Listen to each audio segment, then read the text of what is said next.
iko hivi, uzuri tunaenda kwa ushahidi, yani evidence ni muhimu. Sasa nikusanue mtu wangu wa nguvu kwamba platform ya Boomplay baada ya kutoa takwimu ya mwaka 2026, yani kuanzia Januari mpaka hapa walipoweza kufikia wasanii, yanamaanisha zile release za nyimbo za wasanii mbalimbali hapa nchini Tanzania zimeweza kutoka takwimu zake. Sasa kuanzia wale wasanii ambao walikuwa wako suggested, lakini pia na wale wasanii ambao walitafutwa, yani walikuwa kwenye search history, lakini pia na wale ambao walikuwa kwenye suggested song pamoja pia na majina yao. Hapa nazungumzia wasanii watano ambao nitaanza nao kuwazungumzia, na niweke wazi kabisa kwamba hii ni takwimu ambayo imetoka ya mwaka 2026. Sasa nafasi ya 5 kama kawaida yake, mwamba hanaga makuu, hanaga training, hanaga kiki, lakini mwisho wa siku kwenye issue ya mziki wake kuonekana kuwa ni mziki mzuri unaopendwa na mashabiki,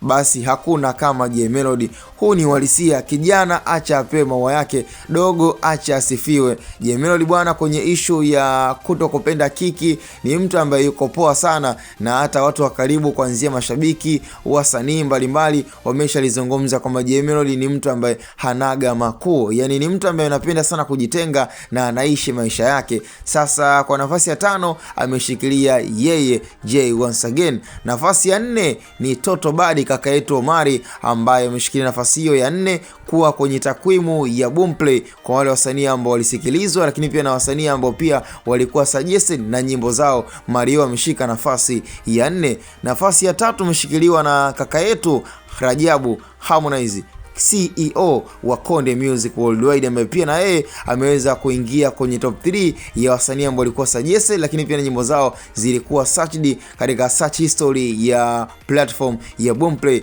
Lakini kama kawaida, nafasi ya 2 na nafikiri ana deserve kutokana pia na rekodi ambayo alitengeneza. Nyimbo zilikuwa zinafanya vizuri, nyimbo ya Power ilikuwa inafanya vizuri, nyimbo ya Darasa la 7. Nafasi ya 2 imeshikiliwa na kaka yetu Mbosso Kani, bwana Kilungi, ambaye pia na yeye bwana ameweza kuonyesha kwamba inawezekana, yani sio tu kina Alikiba kina Harmonize ndo ashike nafasi ya 2, lakini yeye ameshika nafasi ya 2 kwa uhakika kabisa. Na nafasi ya kwanza kama kawaida yake, nafikiri huyu mwamba imekuwa ni kama sehemu ya maisha yake kushika nafasi ya kwanza. Kama tunazungumzia mtoto kuwa darasani kushika nafasi ya kwanza, basi ni kwa Diamond. Kwa upande wake imekuwa ni jambo la kawaida. Kwa hiyo nafasi za 5 muhimu kwa siku ya leo tukiwa na Diamond, Mbosso, Harmonize, Mario pamoja na Jay Melody. Kwa hiyo mwisho wa siku hizi ni takwimu ambazo zinazidi kuwapa nguvu pia wale vijana ambao walikuwa hawaamini kwamba inawezekana. Kama Mbosso ameweza, it means kwamba